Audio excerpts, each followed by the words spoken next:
So for this episode, we'll continue our exploration into strange and unusual coincidences and look at coincidences that have to do with timing. Reminds me of the comedian Steve Martin, who said that the key to really successful comedy is to be absolutely impeccable about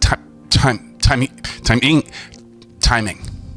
And we have another married couple, Mr. and Mrs. John Sutton, corroborated by a handwritten letter on notebook paper from their son, Jack Sutton, that after they were married, they discovered that they were born on the same day of the same year at the same hour on November 13th, 1888. Vanita Anderson and Georgia Crodell. They grew up together on adjoining farms. They learned to ride kiddie cars, bicycles, motorcycles, and bareback horses together, played basketball together for 3 years, then separated, didn't see each other for over 7 years, until they found themselves next to each other on a riveting team at North American Aircraft Company's Dallas plant. And in another example of being at the wrong place at the wrong time, here at Rockaway Beach, Long Island in New York, where lightning struck twice, killing 3 bathers and injuring 15 on August 7th, 1937, and again, the exact same place, killing 3 bathers and injuring 14 on August 8th, the next year, 1938. Exactly the same spot.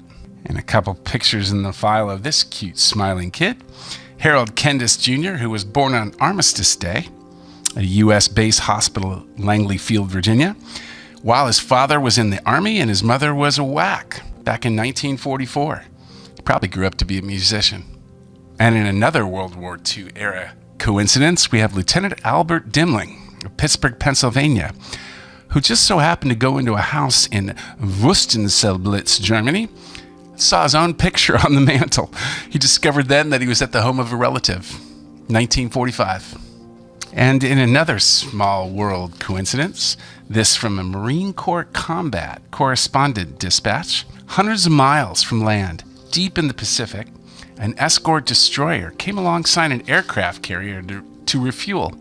The men crowded the ship's sides to exchange greetings, and suddenly, Flight Deck Chief Marine Sergeant Harold Williams on the carrier yelled with delight. He had spotted his brother, Chief Navy Yeoman Charles, aboard the tin can. They hadn't seen each other since September of 1940. In this coincidence of not being in the right place at the right time, we have Seth Gavilan of Minnesota, who made a trip to Sweden to see his brother, only to find out that his brother had gone to Minnesota to see him. So rushing back to the U.S., Gavilan learned that his brother had returned to Sweden, hoping to catch him there.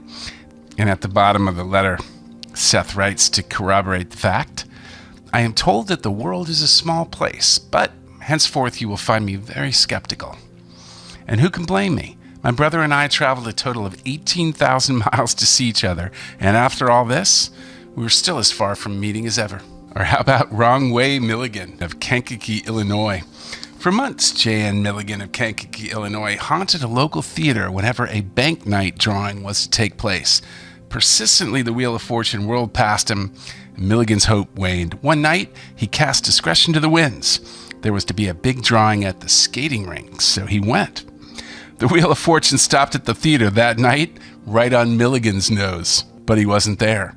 2 nights later, he again went to the theater, and to his utter horror, he found his name had been called at the skating rink. The first lesson in perseverance cost him $400. The second, $100. And here's a photo of Rockaway Milligan, looking rather dejected. And in the last coincidence on timing, we have the Swale Cliff chimney. They were going to collapse the factory chimney and sold tickets to the entire town to watch. And unfortunately, the chimney crashed down of its own accord 2 hours before the performance. Many people were on their way to see the crash were disappointed, and special collection for the hospital was not taken. Well, that wraps this video, our 3rd installment on the series on coincidences having to do with timing. Please click the bell to subscribe, like, follow, post, write, send me a note. Let me know what you'd like to hear next. And we'll see you for the 4th installment on coincidences next, here at Strange As It Seems.